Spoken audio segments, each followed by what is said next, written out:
श्रीकृष्णाय नमः। श्रीगोपीजनवल्लभाय नमः। श्रीमदाचार्य चरणकमलेभ्यो नमः। श्री गुसाई जी परम दयालवे नमः। श्री गुरुदेवेभ्यो नमः।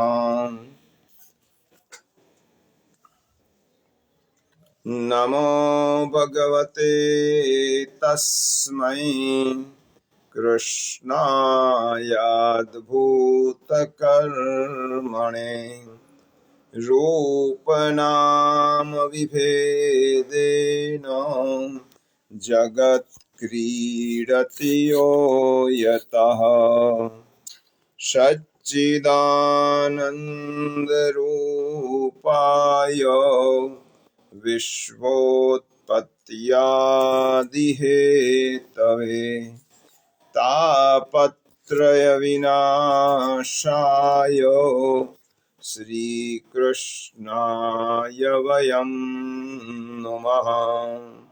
सर्वात्मना प्रपन्नानां गोपीनां पोषयन् मनः तां वन्दे विठ्ठलाधीशं गौरश्यामप्रियान्वितम् जन्माद्यस्य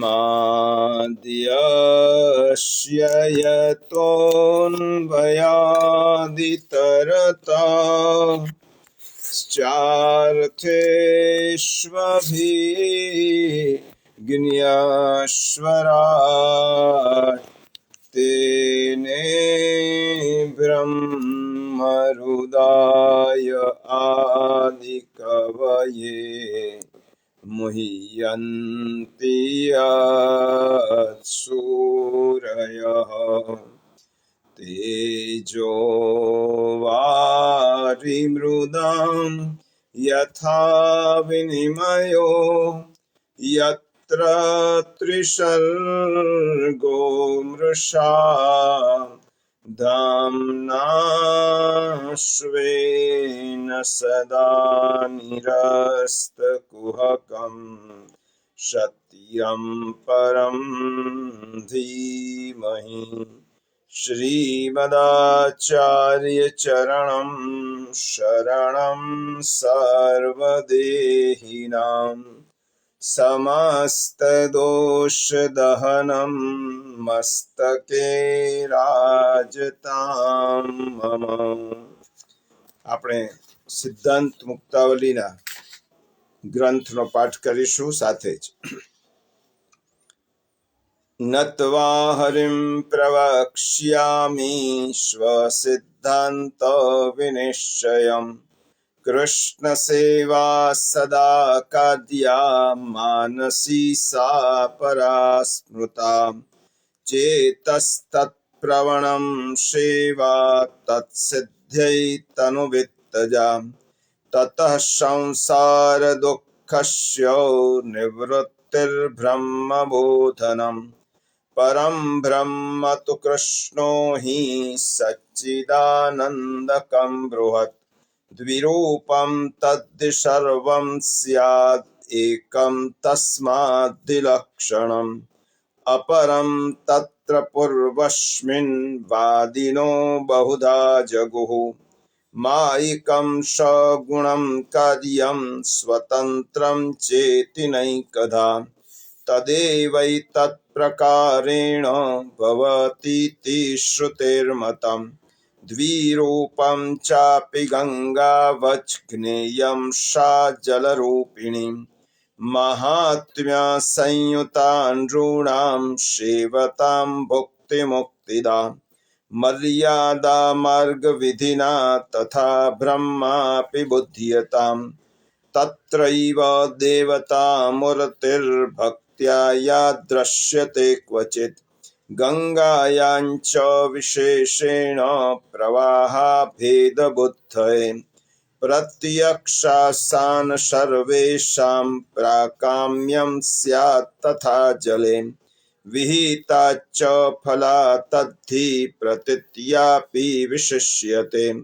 यथा जलं तथा सर्वं, यथा शक्ता तथा बृहत्, यथा देवी तथा कृष्णस्तत्राप्येतद्दिहोच्यते। जगत्तु त्रिविधं प्रोक्तं ब्रह्म विष्णु शिवास्ततः। देवता रूपवत् प्रोक्ता ब्रह्मणित्थं हरिर्मतः। कामचारस्तु लोकेऽस्मिन् ब्रह्मादिभ्यो न चान्यथा। परमानन्दरूपे तु कृष्णेष्वात्मनि निश्चयः। अतस्तु ब्रह्मवादेन कृष्णे बुद्धिर्विधीयताम्। आत्मनि ब्रह्मरूपे हि छिद्राव्योम्निव चेतनः। उपाधिनाशे विज्ञाने ब्रह्मात्मत्वावबोधने। गंगातीरस्थितो यद्वद् देवतां तत्र पश्यति, तथा कृष्णं परं ब्रह्म स्वस्मिन् ज्ञानी प्रपश्यति। संसारी यस्तु भजते स दूरस्थो यथा तथा। अपेक्षित जलादीनां भावात् तत्र तदुःखभाक्। तस्मात् श्रीकृष्णमार्गस्थो विमुक्तः सर्वलोकतः।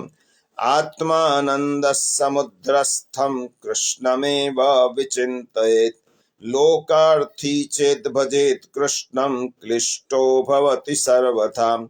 क्लिष्टोऽपि चेत् भजेत् कृष्णं लोको नश्यति सर्वदा। ज्ञानाभावे पुष्टिमार्गी तिष्ठेत् पूज्योत्सवादिषु।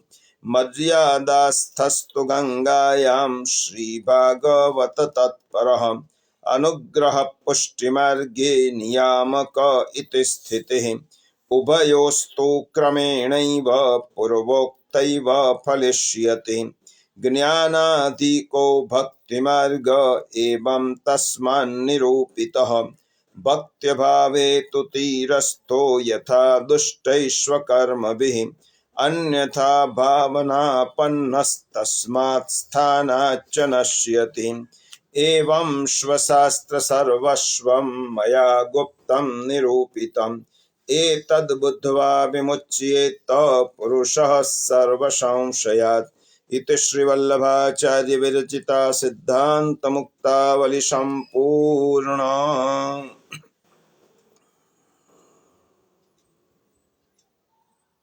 नमामि हृदये शेषे लीलाक्षीराब्धिशायिनम्। लक्ष्मी सहस्रलीलाभि सेव्यमानं कलानिधिम्। चतुर्भिश्च चतुर्भिश्च चतुर्भिश्च त्रिभिस्तथा। षड्भिर्विराजते योऽसौ पञ्चधा हृदये मम। पञ्चधा हृदये मम।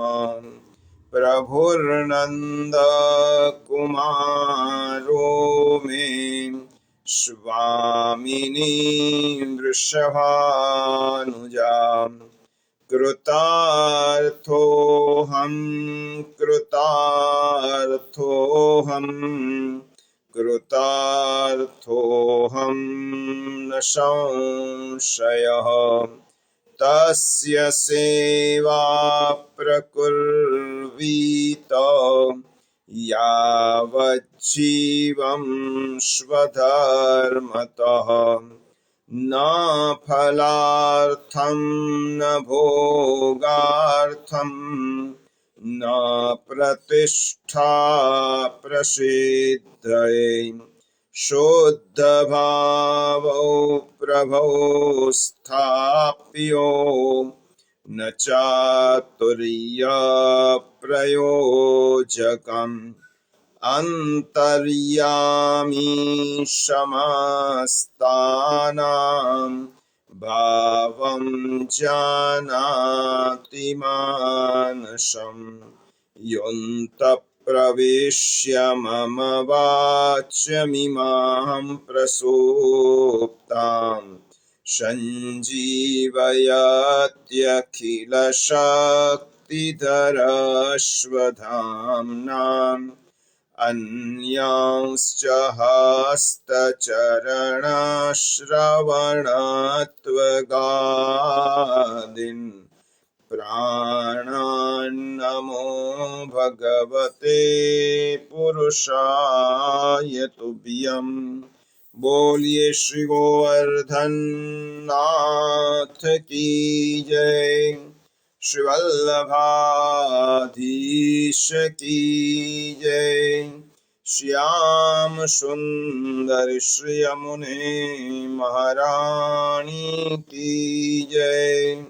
श्री गोसाई जी परम दयाल की जय। श्री गोकुलनाथ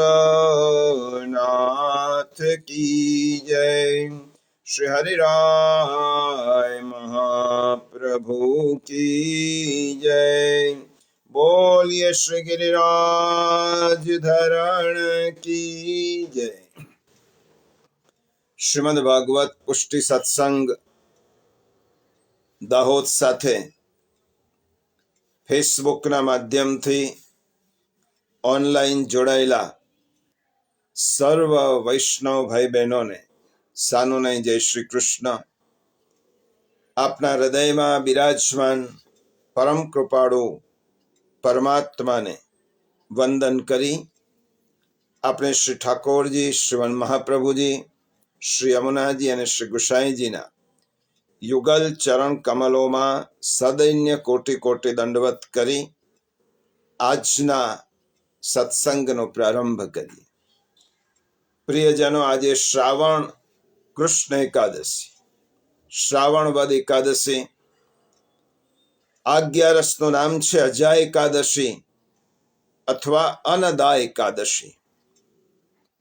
આ 11 નો સમયગાળો જન્માષ્ટમી અને રાધાષ્ટમી આ બંનેની મધ્યમાં આવતી આ એકાદશી ઠાકોરજીનો પ્રાગટ્ય ઉત્સવ સંપન્ન થયો અને હવે આગામી શ્રી રાધિકાજીનો પ્રાગટ્ય ઉત્સવ ભાદરવા સુદ 8મના દિવસે આવવાનો છે।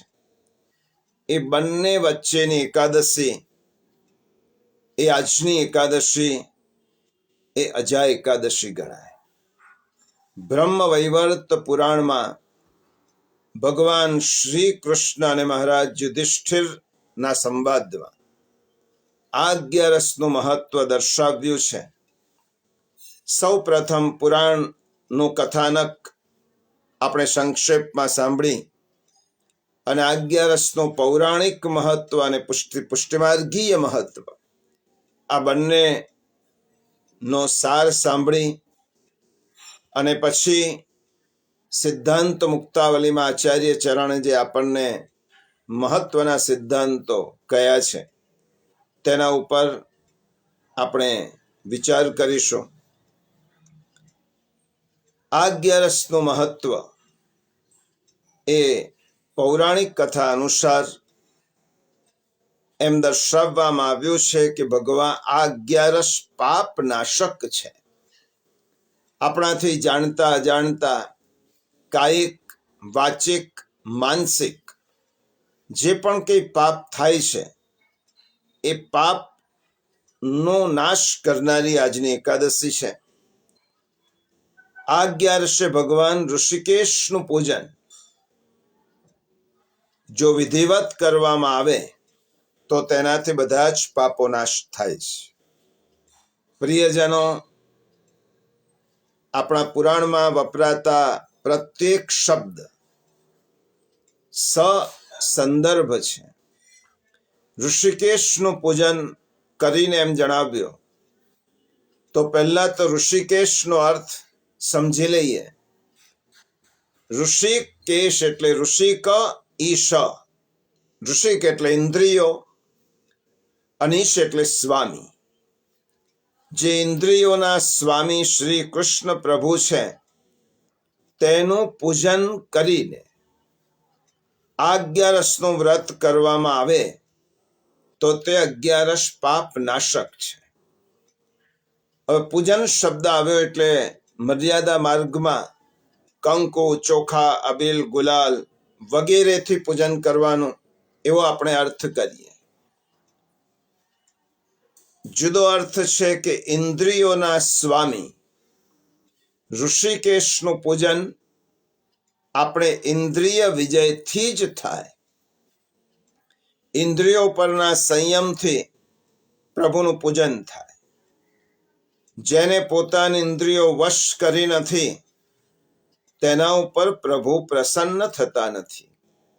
એટલા માટે તમે જોજો કે પ્રત્યેક વ્રતની સાથે ઉપવાસ વણાયેલો છે. ઉપવાસ વગરનું વ્રત એ વ્રત ન કહેવાય. શા માટે ઉપવાસ કરવાની આજ્ઞા શાસ્ત્રકારોએ આપી છે? કારણ કે ઉપવાસ કરવાથી આપણી સ્વાદેન્દ્રિય ને આપણે સંયમિત કરી શકીએ છીએ. આ તો સ્વાદેન્દ્રિય એક પ્રતિકાત્મક છે, પરંતુ આપણે બધી જ ઇન્દ્રિયોને સંયમિત કરીએ ત્યારે ઇન્દ્રિય વિજયથી પ્રભુનું પૂજન થાય. યોગ માર્ગમાં ઇન્દ્રિયોને વશ કરવા માટે નિગ્રહની વાત કરી છે, પરંતુ ભક્તિ માર્ગમાં ઇન્દ્રિયો પર વિજય પ્રાપ્ત કરવો એટલે દરેક ઇન્દ્રિયો પર શ્રી કૃષ્ણનું સ્થાપન કરવું. ભક્તિ માર્ગમાં એક નવા જ દ્રષ્ટિકોણથી ઇન્દ્રિય વિજય સૂચવ્યો છે. ઇન્દ્રિય વિજય કરવો એટલે તેનો નિગ્રહ નહીં, તેનું દમન નહીં, ઇન્દ્રિયોનો નાશ નહીં, પરંતુ આપણી પ્રત્યેક ઇન્દ્રિયો ઉપર શ્રી કૃષ્ણનું સ્થાપન કરવું. આપણી દરેક ઇન્દ્રિયનો વિષય કૃષ્ણને બનાવી દો તો ઇન્દ્રિયો પર વિજય થાય. જેનું ઉદાહરણ છે ગોપિકાઓ. માટે ગોપીનો એક અર્થ થયો ગોભિઃ ઇન્દ્રિયૈઃ ભગવદ રસમ પીબતી સા ગોપી. જે પોતાની બધી જ ઇન્દ્રિયોથી ભગવત રસનું પાન કરે છે એને ગોપી કહેવાય. જે તમામ ઇન્દ્રિયો દ્વારા ભગવદ રસ પીએ છે, એને માણે છે, એનું નામ ગોપી. આંખ દ્વારા કૃષ્ણનું દર્શન, કાન દ્વારા કૃષ્ણની કથાઓનું શ્રવણ, મુખ દ્વારા કૃષ્ણની કથાનું સંકીર્તન, મન દ્વારા કૃષ્ણના સ્વરૂપનું અને લીલાઓનું ચિંતન, નાક દ્વારા મકરંદનું પાન, હાથ દ્વારા કૃષ્ણની સેવા અને આપણા પગ દ્વારા કૃષ્ણ તરફ ગતિ. ભાગવતમાં એક સુંદર શ્લોક 10મા સ્કંદમાં દામોદર લીલામાં આવે છે. એમાં કુબેરના બંને પુત્ર નલકુબર અને મણિગ્રીવ પ્રભુના દિવ્ય સ્પર્શથી વૃક્ષમાંથી માનવીઓની પ્રાપ્ત કરે છે, દેવીઓની પ્રાપ્ત કરે છે અને પછી ભગવદ સ્તુતિ કરે છે. તે સ્તુતિનો ખૂબ સુંદર શ્લોક શ્રીમદ ભાગવતમાં છે. વાણી ગુણાનુકથને શ્રવણૌ કથાયામ હસ્તૌ ચ કર્મસુ મનસ્તવ પાદયોર્નઃ સ્મૃત્યા શિરસ્તવ નિવાસ જગત પ્રણામે દ્રષ્ટિઃ શતામ દર્શનેસ્તુ ભવત્તનૂનામ. શું માગણી કરી છે પ્રભુ? અમારી વાણી આપના ગુણાનુવાદ ગાવામાં, અમારા હાથ આપના સેવા કર્મમાં, અમારું મન આપના ચરણોનું સ્મરણ કરવામાં, અમારું મસ્તક આપના નિવાસરૂપ જગતને પ્રણામ કરવામાં અને અમારી દ્રષ્ટિ આપના પ્રત્યય શરીરરૂપ સંત પુરુષોનું ભગવદીઓનું દર્શન કરવામાં તત્પર રહો. આ ઇન્દ્રિયો પર કૃષ્ણનું સ્થાપન કરવા. પ્રિયજનો, ખૂબ સુંદર વિષય એકાદશી મહાત્મ્યમાં રજૂ કર્યો છે. ભગવાનની પ્રાપ્તિ માટે અન્ય દેહ કરતા માનવ દેહને વિશેષ મહત્વ આપ્યું છે. શા માટે? બધા જ શાસ્ત્રો કહે છે, શ્રીમદ ભાગવત, શ્રીમદ ભગવદ્ ગીતા, મહાભારત, રામાયણ, ન માનુષાત શ્રેષ્ઠ પરમ હિ કિંચિત. મનુષ્ય કરતા શ્રેષ્ઠ આ દુનિયામાં બીજું કંઈ જ નથી. શા માટે માનવ યોનિને આટલું મહત્વ આપવામાં આવ્યું છે? સંત તુલસીદાસજી કહે છે, બડે ભાગ માનુષ તન પાવા, સુર દુર્લભ સબ ગ્રંથ હી ગાવા.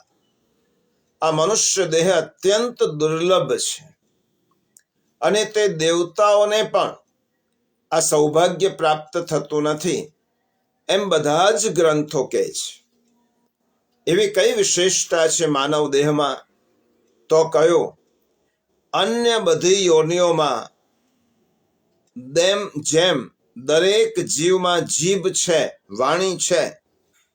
પોપટ પણ રામ રામ બોલે, પણ પોપટે બોલેલું રામ એ રામ સુધી પહોંચતું નથી.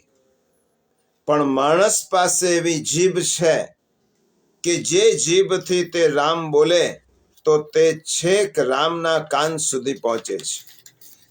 અન્ય યોનિઓમાં પણ આંખો છે, એમને દેખાય છે, પણ માણસ પાસે એવી આંખો છે કે આ આંખોથી ભગવાનને જુએ અને ભાવથી દર્શન કરે તો દર્શન માત્રથી જન્મ મરણના ચક્રમાંથી છૂટી જાય. આ એક એક ઇન્દ્રિય, આપણે એક એક ઇન્દ્રિય પ્રભુ સુધી પહોંચવાનું દ્વાર છે. એ આંખો હોય, કાન હોય, મોઢું હોય, હાથ હોય, પગ હોય, તેને ઇન્દ્રિય દ્વાર કહેવાય છે. આ ઇન્દ્રિયો દ્વાર છે. ક્યાં જવાનો દ્વાર છે? ભગવાનની પાસે જવાનું.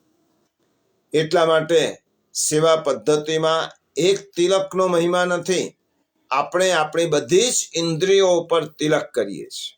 જુઓ તમે, પ્રાચીન વૈષ્ણવો પોતાના કપાલ પર તિલક કરતા, એટલું જ નહીં, પોતાની બંને આંખો ઉપર ચરણામૃત પધરાવતા, પોતાના બંને કાનો ઉપર, પોતાના મુખ ઉપર, પોતાના બંને હાથ ઉપર.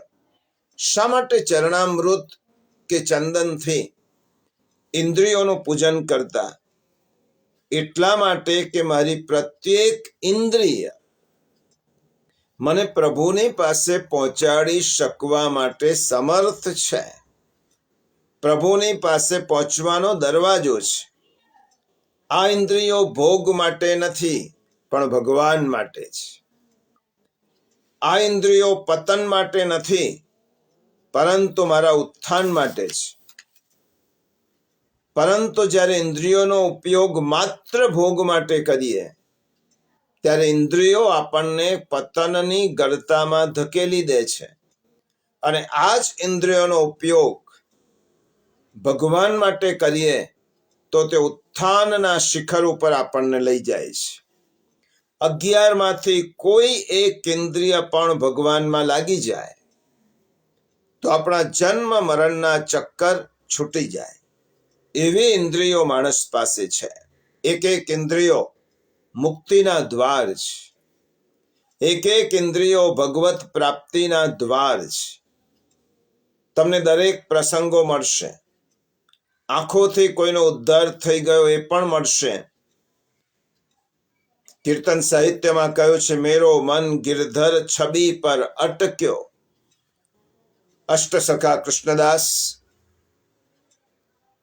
આગ્રા નામની ગણિકાને, આગ્રામાં એક નાચતી ગણિકાને, જે લોકોને રાજી કરવા માટે, લોકોને પ્રસન્ન કરવા માટે નાચતી હતી.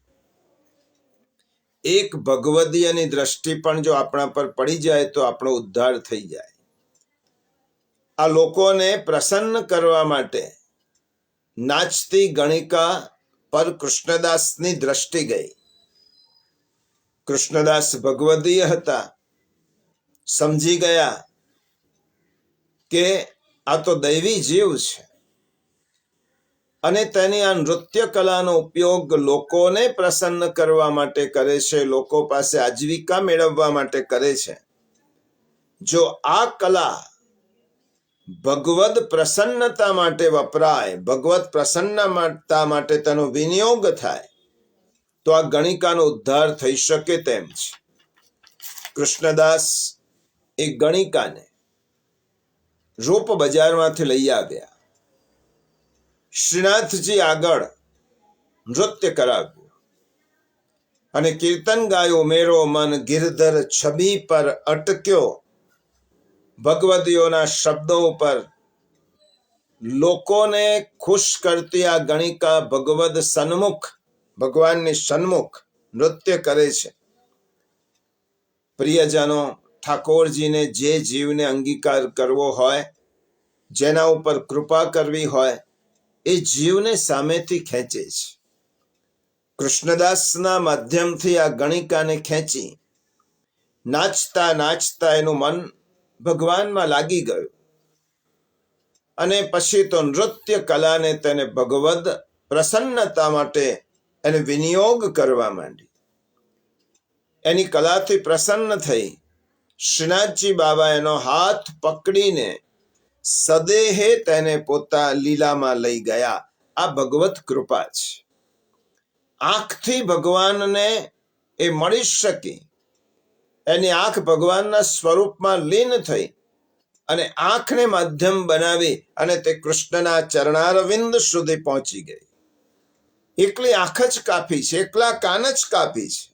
દિનકર રાય શેઠ કથા વાર્તામાં, કૃષ્ણ કથામાં એવી પ્રીતિ કે શ્રી મહાપ્રભુજી કથા કરે, પૂર્વ પહોંચી જાય અને કથાનો એક એક શબ્દ સાંભળે નહીં, કાન દ્વારા તે પીએ, તેનું રસપાન કરે.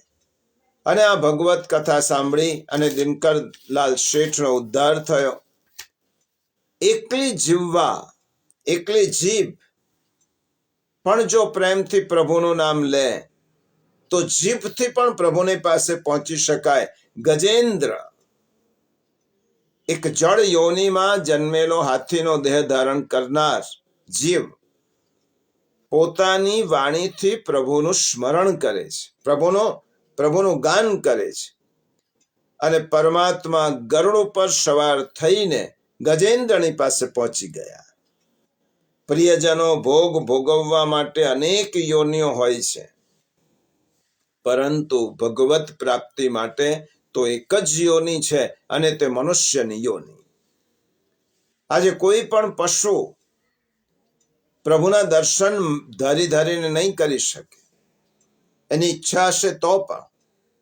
કોઈ પણ પશુ પ્રભુના કીર્તન નહીં ગાઈ શકે, પ્રભુની સ્તુતિ નહીં કરી શકે, પરંતુ માણસની પાસે એ વિશેષતા છે કે માણસ પોતાની ઇન્દ્રિયોના દ્વારથી પ્રભુ પાસે પહોંચી શકે. જો આપણે ત્યાં 56 ભોગ બડો મનોરથ થાય છે, તેની અનેક ભાવનાઓ છે. 56 ભોગ સંદર્ભે તો આપણે 56 ભોગના વિશેષ પ્રવચનમાં તે જોયું હતું. એની ઘણી બધી ભાવનાઓ પૈકી એક એવી પણ ભાવના છે કે માનવ દેહમાં ભગવત સેવા આપણે કરી અને પ્રભુને 56 ભોગ આરોગાવીએ. પણ આપણી કુલ યોનિઓ તો કેટલી છે? 84 લાખ. પ્રશ્ન એ થાય કે 84 લાખ યોનિ પૈકી માત્ર એક માનવની યોનિમાં આપણે આ મનોરથ કર્યો, આ ભગવત સેવા કરી, તો બીજી યોનિમાં કેવી રીતે પહોંચે? 43,99,999 યોનિનું શું? એમાં તો આપણાથી સેવા થતી નથી. તો પ્રિયજનો, એ બધાનો સરવાળો કરો. 83,99,999 8 + 3 + 9 + 9 + 9 + 9 કરીશું તો 56 થશે.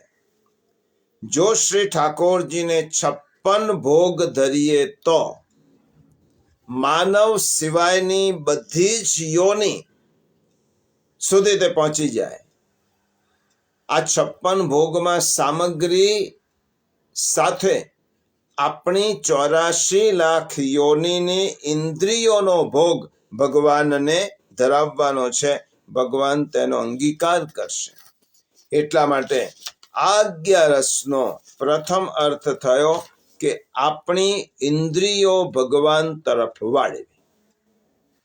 આ 11 ભગવાન ઋષિકેશનું પૂજન કરીને એનું વ્રત જે કરે છે એના બધા પાપ નાશ પામે છે. પછી 11માં એક બીજી વાત આવે છે, પૌરાણિક. આપણી જાણીતી સાંભળેલી હરિશ્ચંદ્રનું કથાનક આજની એકાદશીના પૌરાણિક મહાત્મ્યમાં કહેલું છે. હરિશ્ચંદ્ર નામે પ્રખ્યાત ચક્રવર્તી રાજા થઈ ગયા. સમસ્ત ભૂમંડળના સ્વામી હતા અને સત્ય પ્રતિજ્ઞ હતા.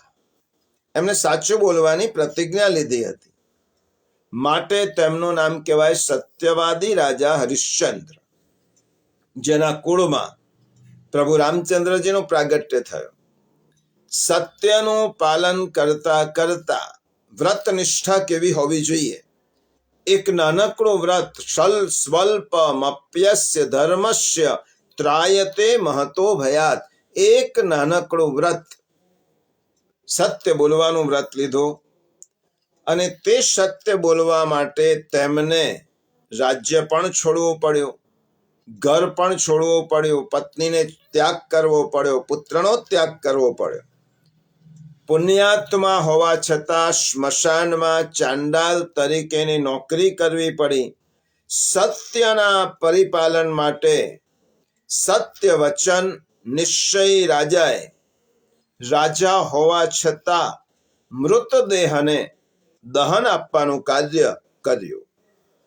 આવું આપણા જ દેશમાં જોવા મળે કે એક મૂલ્ય માટે પોતાની સમગ્ર જીવનને ન્યોછાવર કરી. કેટલી કપરી કસોટી! અને તેની જે જ કપરી કસોટી ધરાવનાર રાજા હરિશ્ચંદ્રનું એક નાટક જોયા પછી આ દેશના એક મહાપુરુષે સત્ય બોલવાનો નિર્ણય કર્યો અને તેને કારણે તે મોહનદાસમાંથી મહાત્મા થયા. એ રાજા હરિશ્ચંદ્રનું કથાનક એ વિચારવા જેવું છે. સત્યરૂપી ભગવાનનું જ પ્રતિપાદન કરનાર ગ્રંથ શ્રીમદ ભાગવત છે. આવનારા દિવસોમાં તેના ઉપર આપણે ભાગવત કથાના માધ્યમથી વિચાર કરવાના છે. સત્ય વ્રતના અનુષ્ઠાનથી અને સત્ય પ્રતિજ્ઞ રાજાને દુઃખમાંથી મુક્ત કરવા માટે તેમની પાસે મહર્ષિ ગૌતમ પધારે છે. સત્ય સિદ્ધાંત માટે દુઃખોને પણ વાલા કરનારા રાજા હરિશ્ચંદ્રને મહર્ષિ ગૌતમે શ્રાવણ વદ એકાદશી કરવાની આજ્ઞા કરી અને તેનું મહાત્મ્ય કઈ સંભળાવ્યું. વ્રત કરવાનો આદેશ આપ્યો અને આ વ્રતના પ્રભાવથી, આ એકાદશીના પરિપાલનથી રાજા પોતાના પૂરજન પરિજન સાથે દિવ્ય લોકને પ્રાપ્ત કરે છે તેવું કથાનક બ્રહ્મવૈવર્ત પુરાણમાં છે. મર્યાદા માર્ગીય દ્રષ્ટિકોણ અનુસાર હરિશ્ચંદ્ર જેમ કોઈ વ્યક્તિ સત્ય ધર્મનું પાલન કરતા કરતા આ 11નું વ્રત કરે છે તેને અવશ્ય ભગવત પ્રાપ્તિ થાય છે.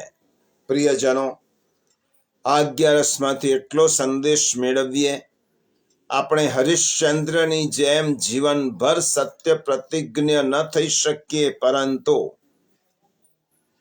એક દિવસ નિયમ રાખીએ 15 દિવસમાં. એનો અર્થ એમ નહીં કે બાકીના દિવસોમાં અસત્ય ઉચ્ચારણ કરીએ તો ચાલે.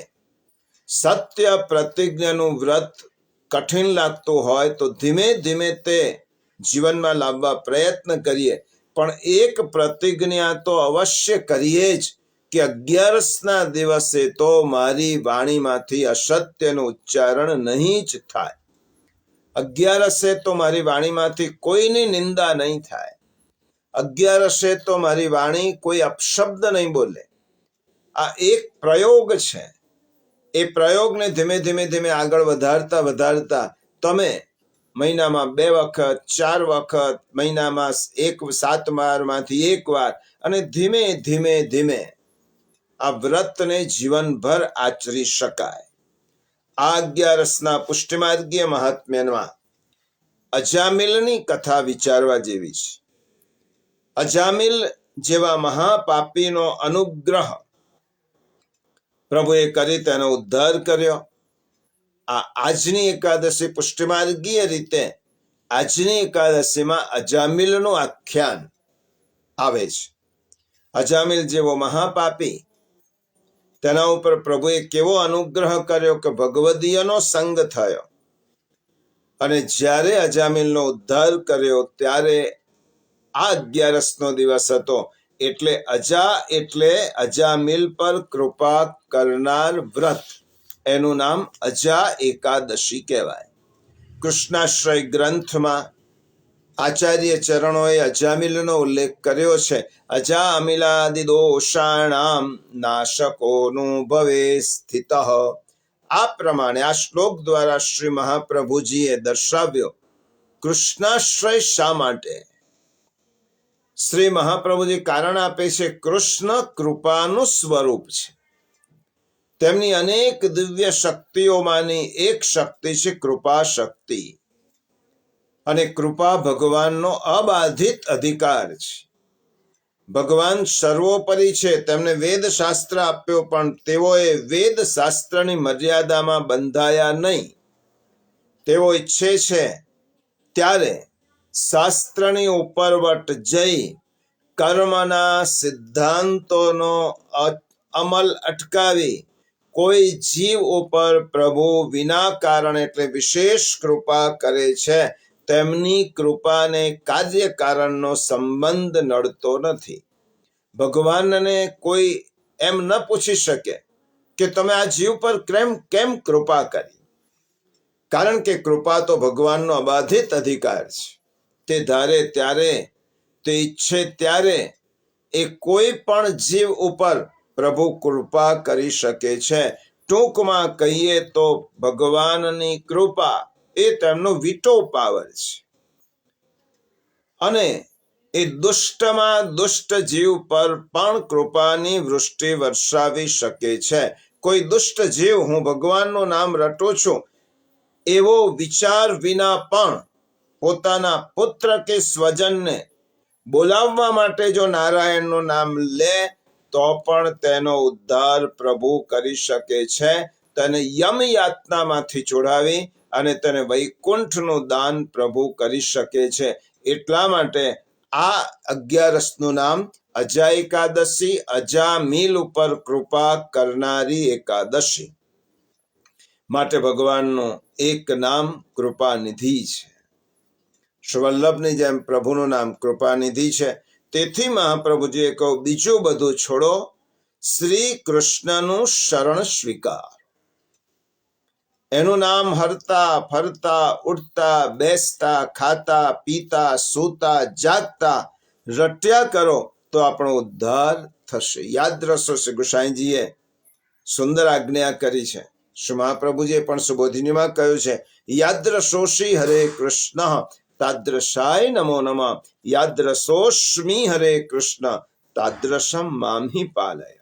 માટે પ્રિયજનો, આ 11 ભગવાનના નામ સ્મરણનું મહત્વ સમજાવતી એકાદશી છે. આ એકાદશી આપણે એટલો જ સંદેશ લઈએ કે યેન કેન પ્રકારેણ કૃષ્ણનું નામ જેટલું લેવાય, જેટલું રટણ થાય, જેટલું સ્મરણ થાય એટલું આપણે કરીએ તો એ નામ આપણને પ્રભુ સુધી લઈ જઈ શકે. કારણ કે પ્રભુનું નામ તો તારક છે, એ બધી જ ભવસાગરમાંથી તારી શકે છે. 11ના આટલા મહત્વ પછી આપણે હવે શ્રી મહાપ્રભુજી ના ગ્રંથ સિદ્ધાંત મુક્તાવલીના, જે આપણે ષોડશ ગ્રંથના રસપાન અંતર્ગત સિદ્ધાંત મુક્તાવલી ના 2 શ્લોકનું રસપાન કર્યું. આજે 3જો અને 4થો શ્લોક, આ બંનેનું રસપાન આપણે કરવાના છે. 3જો અને ચોથો શ્લોક પરબ્રહ્મ તો કૃષ્ણો હિ સચ્ચિદાનંદકમ બૃહત દ્વિરૂપમ તદ્ સર્વમ સ્યાત એકમ તસ્માદ્ધિલક્ષણમ અપરમ તત્ર પૂર્વસ્મિન વાદિતો બહુધા જગુઃ માયકમ સગુણમ કાર્યમ સ્વતંત્રમ ચેતિ નૈકધા. આ બે શ્લોક શ્રી મહાપ્રભુજીએ પહેલા તો આજ્ઞા કરી કૃષ્ણ સેવા સદા કાર્ય, કૃષ્ણની સેવા કરો. આપણને પ્રશ્ન થાય કૃષ્ણની જ સેવા શા માટે? તો મહાપ્રભુજીએ તેનો જવાબ આપ્યો, આ દુનિયામાં કૃષ્ણની જ સેવા થઈ શકે કારણ કે પરબ્રહ્મ તો કૃષ્ણો હિ સચ્ચિદાનંદકમ બૃહત. બ્રહ્મના બે સ્વરૂપ છે. શ્રી કૃષ્ણ કેવા છે? સત, ચિત અને આનંદ. યોગાનુયોગ હમણાં જ ઠાકોરજીના પ્રાગટ્યનો ઉત્સવ ગયો, જન્માષ્ટમી નંદ મહોત્સવ. અને યોગાનુયોગ આ વિષય પણ એટલો સુંદર આજનો છે. સિદ્ધાંત મુક્તાવલીમાં આચાર્ય ચરણ કહે છે પરબ્રહ્મ તો કૃષ્ણો હિ. કૃષ્ણ એ સત, ચિત, આનંદ અને બૃહત છે અને મહાન છે. તે બ્રહ્મના બે રૂપ છે. એક જગત સભર બ્રહ્મ રૂપ છે અને બીજું રૂપ તેનાથી વિલક્ષણ અને અલૌકિક છે. પરબ્રહ્મ શ્રી કૃષ્ણના ત્રણ સ્વરૂપોનો ઉલ્લેખ શાસ્ત્રોએ કર્યો છે. પહેલું આધિદૈવિક સ્વરૂપ ભગવાન પોતે, આધ્યાત્મિક સ્વરૂપ એટલે અક્ષર બ્રહ્મ અને અધિભૌતિક સ્વરૂપ એટલે જગત, જેમાં આપણે રહીએ છીએ, જેને જોઈએ છે. શ્રી યશોદોત સંગલાલિત શ્રી કૃષ્ણ જ પરબ્રહ્મ છે. શા માટે? કારણ કે શ્રી કૃષ્ણ પૂર્ણાનંદ છે. શ્રી મહાપ્રભુજી આગળ કહેવાના છે પૂર્ણાનંદો હરિસ તસ્માત. જ્યારે અક્ષર બ્રહ્મનો આનંદ ગણી શકાય તેવો છે. તૈત્તરીયોપનિષદમાં આનંદની ગણતરી આપવામાં આવી છે. તેમાં મનુષ્યોના આનંદથી લઈ અને અક્ષર બ્રહ્મ સુધી 100 ગણા આનંદને ગણ્યો છે. તે અક્ષર બ્રહ્મ સુધી ગણાયો છે. આનંદની ગણતરી ઉપનિષદે અક્ષર બ્રહ્મ સુધી કરી. પછી ઉપનિષદ એમ કહે છે પૂર્ણાનંદ શ્રી કૃષ્ણના આનંદની ગણતરી અમે કરી ન શકીએ. ત્યાર પછી મન તથા વાણીમાં ન આવી શકે તેવો અગણિત આનંદ જે કહ્યો છે તે આનંદ શ્રી કૃષ્ણ પરમાત્માનો છે, પરબ્રહ્મનો છે. માટે શ્રી કૃષ્ણમાં અગણિતાનંદ છે અને અક્ષર બ્રહ્મમાં ગણિતાનંદ છે. અક્ષર બ્રહ્મનો આનંદ ગણી શકાય, શ્રી કૃષ્ણનો આનંદ ગણી ન શકાય. એટલા માટે શ્રી મહાપ્રભુજીએ આ શ્લોકમાં અક્ષર બ્રહ્મના જે સ્વરૂપો બતાવ્યા છે એ સ્વરૂપ છે અક્ષર બ્રહ્મમાંથી આ જગતની ઉત્પત્તિ થઈ. છતાં અક્ષર બ્રહ્મના મૂળ સ્વરૂપમાં કોઈ વિકાર થતો નથી. જેમ ચિંતામણી કલ્પવૃક્ષ ઈચ્છિત ફળ આપે છે, છતાં પણ તેનામાં કોઈ ન્યૂનતા કે ઘટ થતી નથી, તેવી રીતે અક્ષર બ્રહ્મમાંથી આ જગત નિર્માણ થયો, ઉત્પન્ન થયો, છતાં પણ તે અક્ષર બ્રહ્મના સ્વરૂપમાં કોઈ ઘટ નથી. આ જગતના સ્વરૂપથી અક્ષર બ્રહ્મનું સ્વરૂપ વિલક્ષણ છે. જગત કરતા અક્ષર બ્રહ્મમાં વિલક્ષણતા એ છે કે જગત અક્ષર બ્રહ્મનો અંશ છે, છતાં પ્રલય કાળમાં અક્ષર બ્રહ્મમાં તેનો લય થાય છે અને તે અક્ષર બ્રહ્મમાં મળી જાય છે. પણ અક્ષર બ્રહ્મનો બ્રહ્મ તો સર્વકાળમાં નિર્વિકાર રહે છે. શ્રુતિઓ જેનું પ્રતિપાદન કરે છે, જ્ઞાની જેની ઉપાસના કરે છે, જ્ઞાનીઓનું જે મુક્તિ સ્થાન છે તથા પુરુષોત્તમને રહેવાનું જે સ્થાન છે તે અક્ષર બ્રહ્મ, તે બ્રહ્મનું બીજું સ્વરૂપ છે. પરંતુ શ્રી કૃષ્ણ તો પરબ્રહ્મ તો કૃષ્ણો હિ. શ્રી મહાપ્રભુજી કહે છે કૃષ્ણની સર્વોપરિતા અક્ષર બ્રહ્મ કરતા પણ વધારે છે. તું અને હિ શબ્દ વાપર્યા. પરબ્રહ્મ તો કૃષ્ણો હિ ભારવાચક અવ્યયનો પ્રયોગ કર્યો છે કે કૃષ્ણ જ પરબ્રહ્મ છે. હવે પ્રશ્ન થાય કે અનાદિ એક અને અનંત પરમાત્મા એકમાંથી અનેક કેમ થયા? ભગવાન એકમાંથી અનેક કેમ થયા? તેનો ઉત્તર વેદોએ આપ્યો છે, શ્રીમદ ભાગવતે આપ્યો છે. એકલાને રમણ કરવાનું ફાવતું નહોતું. પ્રભુ એકલા હતા, તેમને રમવાનું ફાવતું નહોતું, તેથી તેમને પોતાનામાંથી સૌ પ્રથમ અક્ષર બ્રહ્મ પ્રગટ કર્યું. આ અક્ષર બ્રહ્મનો પરિચય આપતા શ્રી મહાપ્રભુજી શ્લોકમાં કહે છે સચ્ચિદાનંદકમ બૃહત. સચ્ચિદાનંદ જુદો અને સચ્ચિદાનંદકમ જુદો. અથર્વવેદીય ગોપાલ પૂર્વતાપની ઉપનિષદમાં જણાવ્યો કે કૃષ્ણ શબ્દ પરબ્રહ્મ, પરમેશ્વર અને પરમાત્મા માટે વપરાયો છે. કૃષ્ણ પૂર્ણ પુરુષોત્તમ છે તે ઉપનિષદ કહે છે. કૃષ્ણનું સ્વરૂપનું વર્ણન કરતા ઉપનિષદમાં કયો? આ ઉપનિષદની વાણી છે.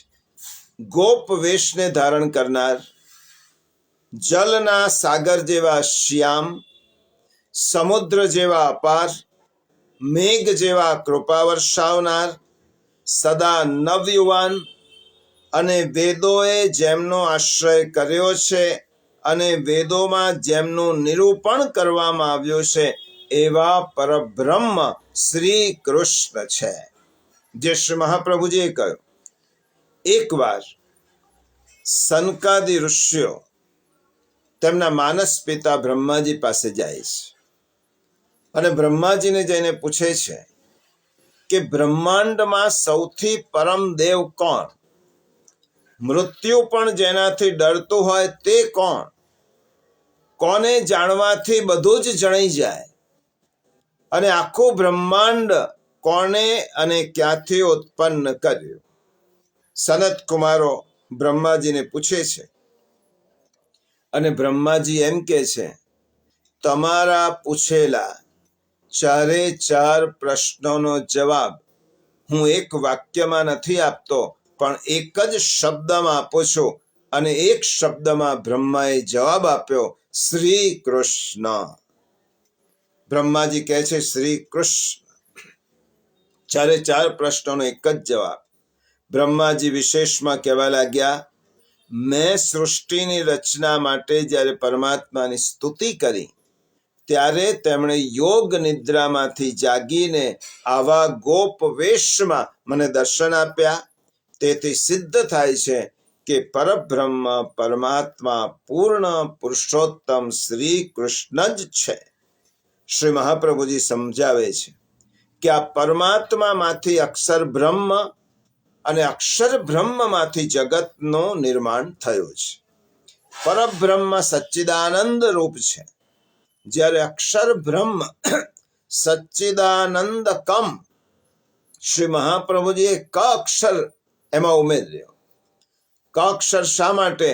ક અક્ષર ન્યૂનતા દર્શાવે છે, આનંદની અલ્પતા દર્શાવે છે. શ્રી કૃષ્ણ પરમાત્મા પૂર્ણાનંદ, પરમાનંદ અને સચ્ચિદાનંદ છે, જ્યારે અક્ષર બ્રહ્મ ગણિતાનંદ અને સચ્ચિદાનંદ કમ છે.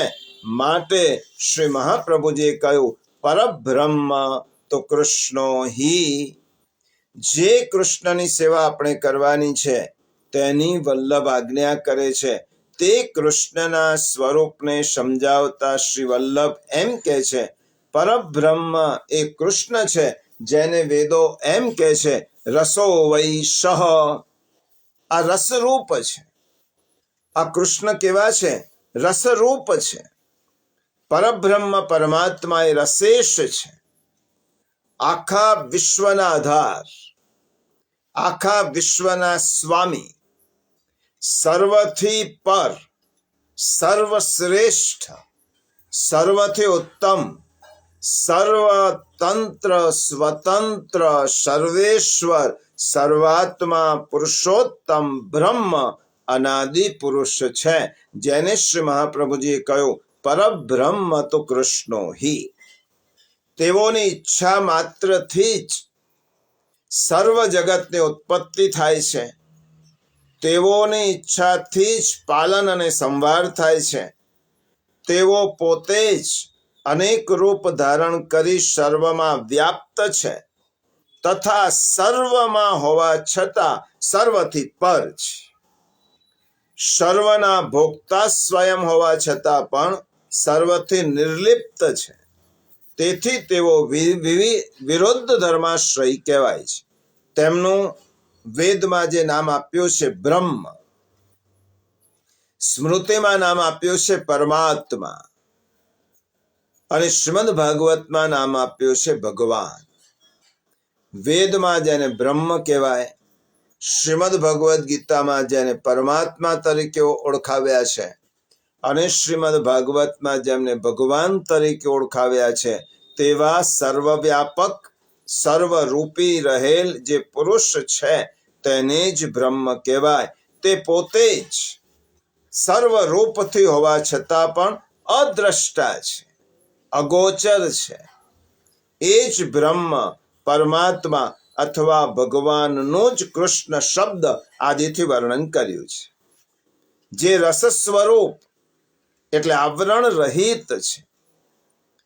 જે પરબ્રહ્મ તો કૃષ્ણ અહીં મહાપ્રભુજી કહે છે તે રસ સ્વરૂપ રસો વૈશ શ્રી કૃષ્ણની વાત કરે છે. રસેશ કૃષ્ણ જે નિત્ય લીલા ગોલોકમાં છે તે નિરાવરણ છે.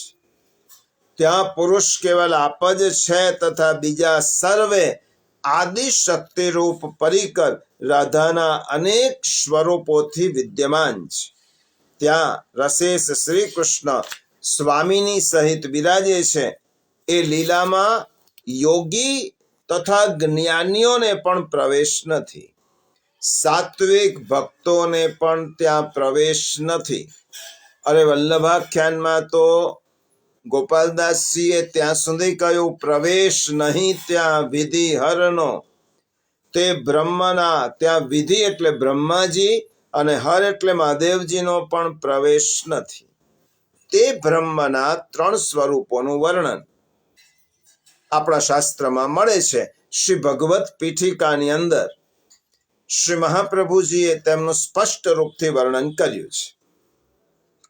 શ્રી પુરુષોત્તમસ્ય ત્રીણી રૂપાણી.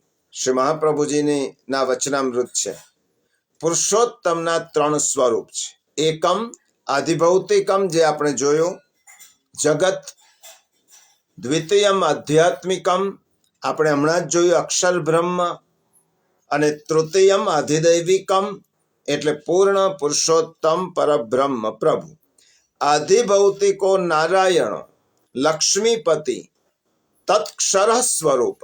શ્રી મહાપ્રભુજી કહે છે આધિભૌતિક જે સ્વરૂપ છે તે લક્ષ્મીપતિ ક્ષર સ્વરૂપ, આધ્યાત્મિકમ બ્રહ્મ સ્વરૂપમ, અને આધિદૈવિકમ પુરુષોત્તમ સચ્ચિદાનંદ રૂપાણી. આધિદૈવિકે પુષ્ટિ, આધ્યાત્મિકે મર્યાદા, અને આધિભૌતિકે પ્રવાહ. અર્થાત પુરુષોત્તમના 3 સ્વરૂપોનું વર્ણન, આધિભૌતિક, બીજું આધ્યાત્મિક, ત્રીજું આધિદૈવિક. આધિભૌતિકો નારાયણો લક્ષ્મીપતિ, જે શેષ શૈયા ઉપર શયન કરે છે. લક્ષ્મીજી નિરંતર જેમના ચરણની સેવા કરે છે, અને ચરણા રવિંદમાં જ તેમને સર્વ સ્વરૂપોનો આનંદ પ્રાપ્ત થાય છે. તે ચરણા રવિંદથી જ આનંદ પ્રાપ્ત થાય છે. નિત્ય નૂતન રૂપથી સ્વરૂપનો અનુભવ કરાવે છે, જેથી નિરંતર લક્ષ્મીજીની દ્રષ્ટિ ભગવત ચરણારવિંદ પર રહે છે. લક્ષ્મીજીનું ધ્યાન નિત્ય પ્રભુના ચરણારવિંદમાં જ છે, કેમ કે ભગવદ ચરણારવિંદ અભયનું દાન કરવા વાળા છે. ભગવાને લક્ષ્મીજીને રહેવા માટે વક્ષસ્થળ આપ્યું. તેનો ત્યાગ કરી અને ભગવત ચરણાનુરાગી બનીને નિરંતર ભગવત ચરણનું ધ્યાન કરનારા લક્ષ્મીજી આ પ્રભુનું એક સ્વરૂપ. માટે આપણે કહીએ શાંતાકારમ ભુજગ શયનમ પદ્મનાભમ સુરેશમ. અહીં આગળ દેવતાઓ આવીને ક્ષીરસાગરના તટ ઉપર પ્રાર્થના કરે છે અને વાણી દ્વારા તેમને આદેશ થાય છે. પ્રત્યક્ષ દર્શન તો દેવતાઓને પણ થતા નથી, શબ્દ બ્રહ્મથી જ તેમને આજ્ઞા થાય છે. તે દેવતાઓને તે શબ્દ બ્રહ્મથી ના આશયથી ઉપર કોઈક છે અને તેની સત્તામાં અમે છીએ તેનું જ્ઞાન રહે છે. ભાગવતનો પ્રસંગ યાદ કરાવી દો. જન્મ પ્રકરણમાં બ્રહ્માજી ગાયનું રૂપ લઈને જ્યારે પૃથ્વી માતા બ્રહ્માજી પાસે પોતાના દુઃખનું નિવેદન કરવા માટે આવે છે, ત્યારે બ્રહ્માજી પૃથ્વીને અને અન્ય દેવતાઓને લઈ અને ક્ષીરસાગર પર પ્રભુને વિનંતી કરવા આવે છે. ત્યારે ભાગવતમાં લખ્યું છે, બ્રહ્મા તદુપધાર્યાર્થ સહ દેવૈસ્તયા સહ જગામ સત્રિનયન સ્થિરમ ક્ષીર પયો નિધે. ક્ષીરસાગર પર બ્રહ્માજી આવ્યા, મહાદેવજી સાથે છે, અનેક દેવો છે, પૃથ્વી માતા છે. અને તે વખતે બ્રહ્માજીએ વિનંતી કરી. ત્યારે ભાગવતમાં લખ્યું છે, ગિરમ સમાધૌ ગગને સમીરિતામ. ભગવાને દર્શન નથી આપ્યા, પણ ભગવાને વાણી દ્વારા, શબ્દ બ્રહ્મ દ્વારા બ્રહ્માને પણ આજ્ઞા કરી છે. આ પ્રભુનું એક સ્વરૂપ એ અધિભૌતિક સ્વરૂપ. બીજું સ્વરૂપ આધ્યાત્મિક અક્ષર બ્રહ્મનું બીજું સ્વરૂપ છે કે જે જ્ઞાનીઓ અને સાત્વિક ભક્તોનું મુક્તિ સ્થાન છે. જ્યાં સાત્વિક ભક્ત ભક્તિ દ્વારા ઉપાસના કરીને પ્રભુને પ્રાપ્ત થાય છે, તેનું વર્ણન શાસ્ત્રોમાં ભક્તિ ઉપાસના માર્ગમાં કરેલું છે. જ્ઞાન માર્ગમાં બ્રહ્મ અક્ષર સ્વરૂપ છે, જે પ્રકાશ રૂપ છે. તેમાં જ જ્ઞાની પોતાની આત્મજ્યોતિને વિલીન કરી દે છે. પહેલા બ્રહ્મનો ભાસ આત્મામાં થાય અને તે આત્મામાં બ્રહ્મના આનંદનો અનુભવ કરી સ્વયં આનંદરૂપ થાય, તથા તેના દ્વારા જ્ઞાનીને જ્યારે જ્ઞાન થાય ત્યારે કહેવા લાગે છે, અહમ બ્રહ્માસ્મિ. એનું જ્ઞાન થાય છે. તે બ્રહ્મ અક્ષર ભગવત ધામ રૂપ છે, જેમાં પુરુષોત્તમ બિરાજમાન છે, જેનું વર્ણન શાસ્ત્રોમાં ભગવદ ચરણારવિંદના રૂપમાં પણ કરેલું છે, તથા તે જ તેમના માટે પૂર્ણ ફલ છે. શ્રીમદ ભાગવતમાં ધ્રુવાખ્યાન આવે છે. ધ્રુવજીને ભગવાને જે દર્શન આપ્યા હતા તે અક્ષર બ્રહ્મ સ્વરૂપે ધ્રુવજીને આપ્યા હતા. શ્રી મહાપ્રભુજી આ બંને ઉપર એક ત્રીજા સ્વરૂપની વાત કરે છે, પરબ્રહ્મ તો કૃષ્ણો હિ. આ ત્રીજું સ્વરૂપ આધિદૈવિક સ્વરૂપ છે અને તે સ્વરૂપ એટલે રસેશ કૃષ્ણ.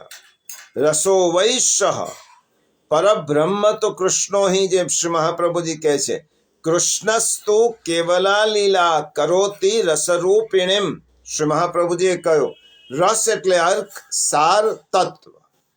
આ કૃષ્ણ કોણ છે? પરબ્રહ્મ તો કૃષ્ણો હિ કોણ છે? ત્રીજું સ્વરૂપ આધિદૈવિક કયું છે? વેદોનો રસ, ઉપનિષદોનો રસ, શ્રીમદ ભાગવતનો રસ, શ્રીમદ ભગવદ્ ગીતાનો રસ, પુષ્ટિનો રસ અને રાસલીલાનો રસ.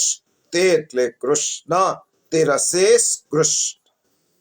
ભગવાન પુરુષોત્તમ કેવળ રસરૂપ લીલાઓ કરે છે, જેમની સેવા હજારો લક્ષ્મી કરે છે.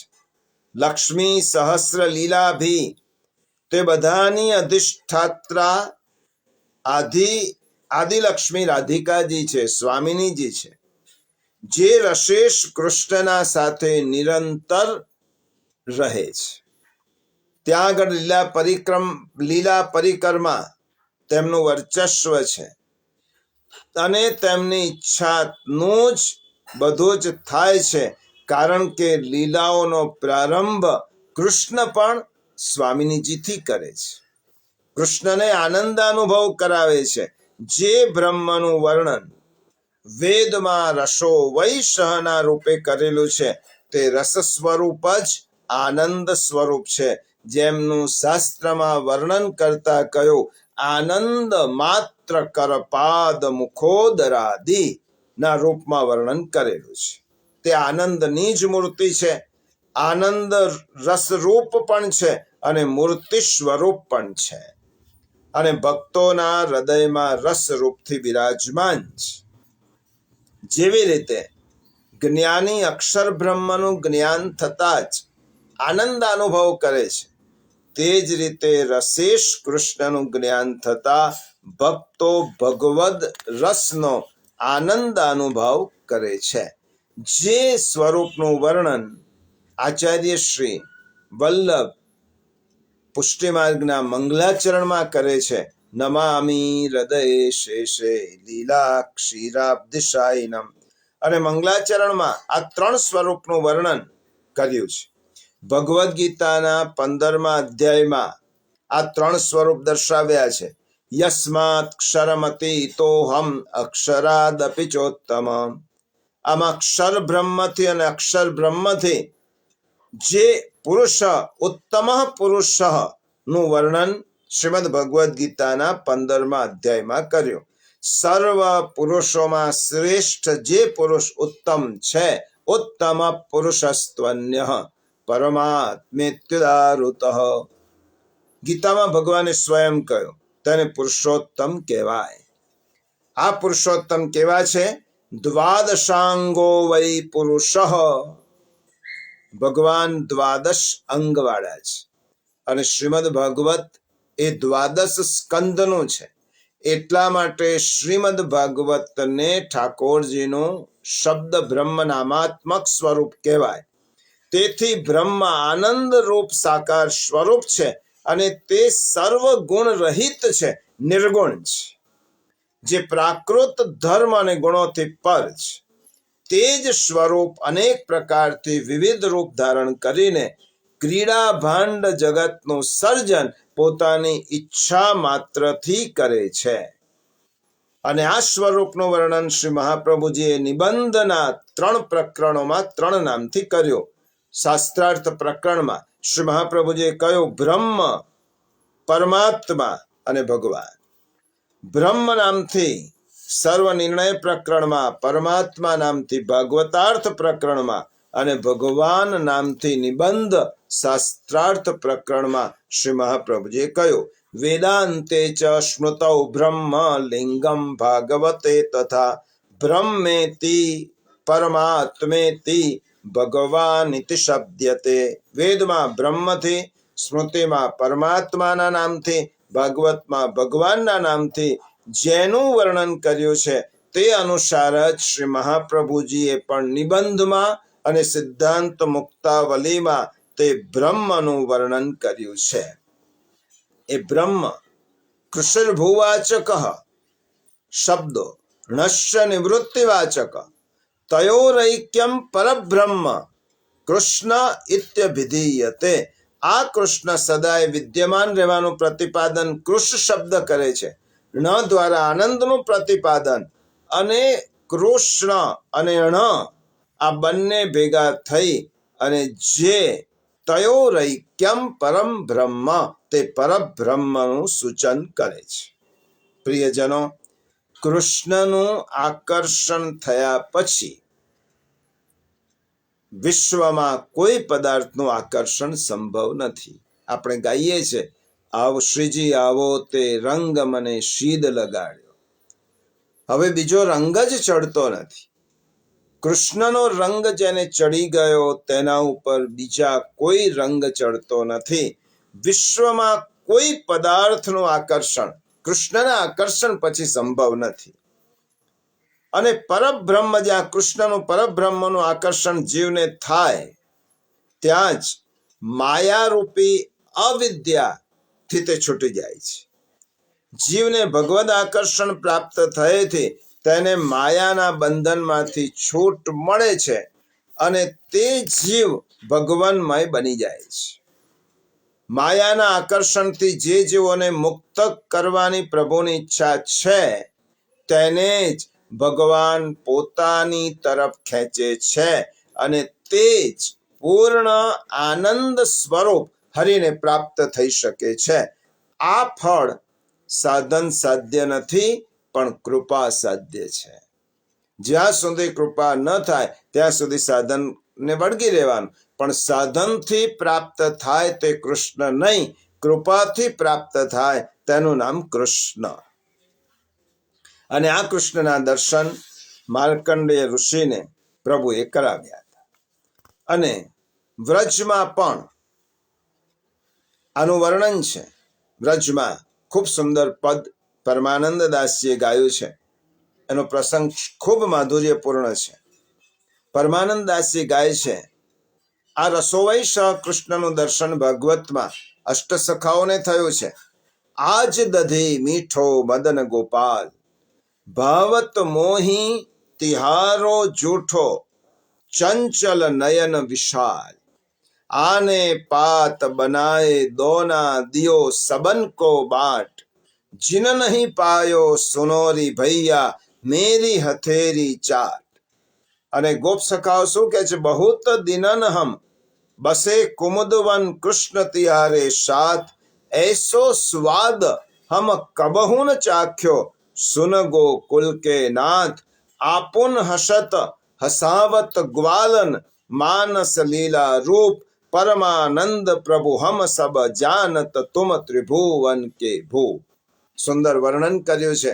આ કયા કૃષ્ણનું વર્ણન કર્યું છે? પરબ્રહ્મ તો કૃષ્ણો હિ, રસ સ્વરૂપ કૃષ્ણ, આધિદૈવિક કૃષ્ણનું સ્વરૂપ. જે શ્રી મહાપ્રભુજી કહે છે, પ્રસંગ એવો છે કે પરમાનંદ દાસ કુમુદ વનમાં ઠાકોરજીની લીલાનું દર્શન કરે છે. લાલ કદંબ નીચે થયેલી છાક લીલાનું પ્રત્યક્ષ દર્શન પરમાનંદ દાસજી કરી રહ્યા છે. છાક આવી, લાલાએ દધીમાં આંગળી નાખીને ચાખ્યો. સખાઓ શ્રી કૃષ્ણને કહેવા લાગ્યા, લાલા, અમને તારું જુઠ્ઠણ બહુ ભાવે છે, એ તમને આપ. તે જે દહીંમાં આંગળી નાખીને દહીં ચાખ્યું છે તો તારું અધરામૃત થયું, એ અમને પણ આપ, કારણ કે અમને જુઠ્ઠણ તારું ભાવે છે. તરત વૃક્ષમાં પાંદડા તોડી અને બધા જ વ્રજ સખાઓએ તેના દોના બનાવ્યા, પડિયા બનાવ્યા. અને સખાઓને શ્રી કૃષ્ણ એક એક દોનો હાથમાં આપ્યો. અને પછી દહીં વેચવા જાય છે. બધાને દહીં પ્રભુ આપે છે. અને આપતા જાય, પોતાના તે સખા ને બધાને દહીં વેચ્યો. પરંતુ એક સખા, જેનો ભાગવતમાં ઉલ્લેખ મધુમંગલ, એક સખા કોઈ કારણસર બહાર ગયો હતો. દહીં વેચાઈ ગયું. પેલા સખાએ આવીને દોના આપવા કહ્યું કે હે કૃષ્ણ, હે લાલા, મને પણ દહીં આપ. હવે આપવા માગે પરંતુ દહીં નથી, પરંતુ આપવા માંગે તો જરૂર આપે. પોતાના એ સખાને કૃષ્ણ રસાનંદની પ્રાપ્તિ કરાવવા ઈચ્છતા હશે. તેથી કૃષ્ણ ભગવાને તેને કહ્યું કે હે સખા, દહીં તો બધું ખલાસ થઈ ગયું છે. જેણે હવે તને દહીં નથી મળ્યું તો એક જ કામ કર કે મારી હથેળીમાં દહીંની ધાર થઈ છે, તે મારી હથેળી ઉપર ચોંટેલું દહીં તને ન મળ્યું હોય તો મારી હથેળી ચાટ. જો પરમાનંદાસજીએ ખૂબ સુંદર કર્યું છે. બહુત જીન નહીં પાયો સુનોરી ભૈયા મેરી હથેળી ચાટ. અને આ સખા ઉપર પ્રભુને કૃપા કરવાની હતી. બીજા બધાને તો અધરામૃત આપ્યું, પણ આ સખાને પ્રભુ રસરૂપ સ્વરૂપ પોતાનો દિવ્ય રસ ચખાડવા માંગે છે. એટલા માટે કહે છે, જીન નહીં પાયો મેરે ભૈયા મેરી હથેળી ચાટ. સખા દોડીને કૃષ્ણની હથેળી ચાટવા લાગ્યો. રસાનંદની પ્રાપ્તિ થઈ. બોલી ઉઠ્યો, એસો સ્વાદ કબહુ ન ચાખ્યો. કુમુદ વનમાં હે લાલા, અમે તો ઘણા વખત તારી સાથે આવીએ છીએ. છાછ આરોગ્ય છે, દહીં આરોગ્ય છે, પણ આવો સ્વાદ અમે ક્યારે પણ ચાખ્યો નથી. અને તે સ્વાદ કોનો હતો? માત્ર ભૌતિક દહીંનો નહીં, પણ દહીં સાથે શ્રી કૃષ્ણના રસનો આનંદ તે સખાએ ચાખ્યો. આપણું શરીર 5 તત્વોનું પ્રાકૃત છે, પણ શ્રી કૃષ્ણનો દેહ અપ્રાકૃત છે. આ ભેદ પણ સમજો. પ્રાકૃત શરીર એ 5 તત્વોનું બનેલું છે, અને અપ્રાકૃત શરીર શેનું બનેલું છે? રસનું અને આનંદ. એટલા માટે કહ્યું, આનંદ માત્ર કરપાદ મુખોદરાદિ કૃષ્ણ રસરૂપ છે. તેના હાથ, પગ, મુખ, ઉદર બધું માત્ર આનંદમય છે. અને હવે કૃષ્ણનો સખા હથેળી પરનું દહીં જ નથી ચાટતો, પણ રસાનંદનો આસ્વાદ માણે છે. માટે કહે છે, એસો સ્વાદ હમ કબહુ ન ચાખ્યો. ધન્ય છે પરમાનંદાસ છે ને, કે જેમને પ્રત્યક્ષ રીતે આવા દર્શન થયા હતા. એટલે શ્રી કૃષ્ણ એટલે જ સદાનંદ. શ્રી કૃષ્ણ એટલે આનંદ અને રસનું સ્વરૂપ. આનંદ અને રસરૂપ સ્વરૂપને આપણે શ્રીમદ ભાગવતના માધ્યમથી આવતા દિવસોમાં શ્રવણ કરવાના છીએ. ભાદરવા સુદ નોમથી પૂર્ણિમા પર્યંત, એટલે ભાદરવા સુદ અષ્ટમી, રાધાષ્ટમીના દિવસે 11મી તારીખે શ્રીમદ ભાગવતનું મહાત્મ્ય. આ કથા એવી છે કે જે ઠાકોરજીની સન્મુખ જ એ કથાનું શ્રવણ કરાવી શકાય. એટલા માટે વર્ષોની પરંપરા કે શ્રી ગોવર્ધનનાથજીની સન્મુખ બેસીને તેમને સંભળાવવા માટે જ્યારે આ કથા થતી હોય ત્યારે આગલા દિવસે કથાના તેનું મહાત્મ્ય 4:30 થી 7 દરમિયાન, પછી પોથીયાત્રા, પોથીજી પધારે, અને પછી બીજા દિવસથી 2 સેશનમાં, એ 12 થી 3 અને 4 થી 7, એ 2 સેશનમાં શ્રીમદ ભાગવતના મૂળ કથાનું રસપાન વર્ષમાં એક જ વખત ભદ્રપદ માસમાં, જે સમયે સુખદેવજીએ પરીક્ષિત રાજાને કથાનું શ્રવણ કરાવ્યું હતું, તે દિવસોની સુધી કરવા માટે પ્રત્યેક પુષ્ટિમાર્ગી હવેલીઓમાં જ્યાં અનુકૂળતા છે ત્યાં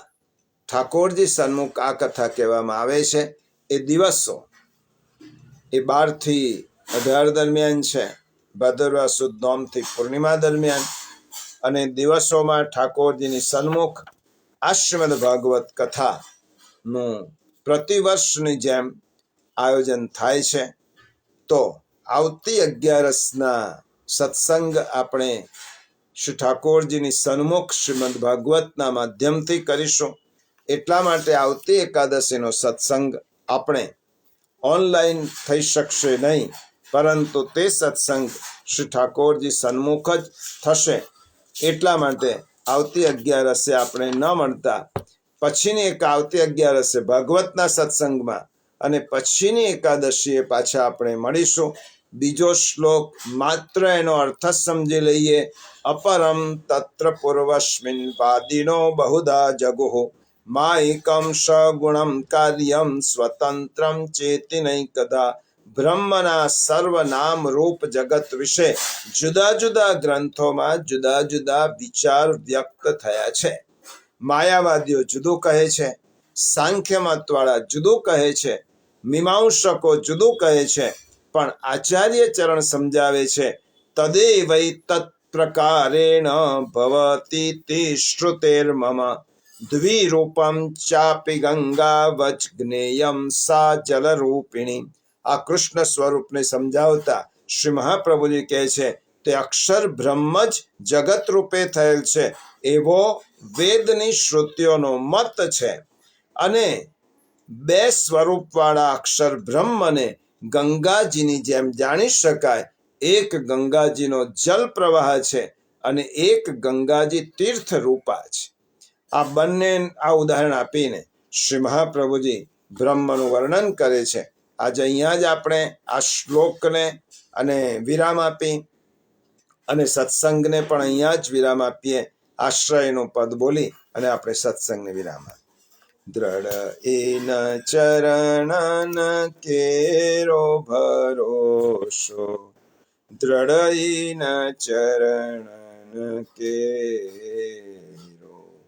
શ્રી વલ્લભ નખ ચંદ્ર છટા બિન, સબ જુગમાં જુ અંધેરો ભરોસો, દ્રઢ એન ચરણન કેરો. साधन और नहीं कली में, जाशु होय निवेरो. सूर कहाँ कहे द्विविध आंधरो, बिना मूल को चेरो भरोसो, દ્રઢ ઇન ચરણન કેરો. દ્રઢ ઇન ચરણન કેરો ભરોસો, દ્રઢ ઇન ચરણન, દ્રઢ ઇન ચરણન, દ્રઢ ઇન ચરણન કેરો. શ્રી વલ્લભાધીશ કી જય.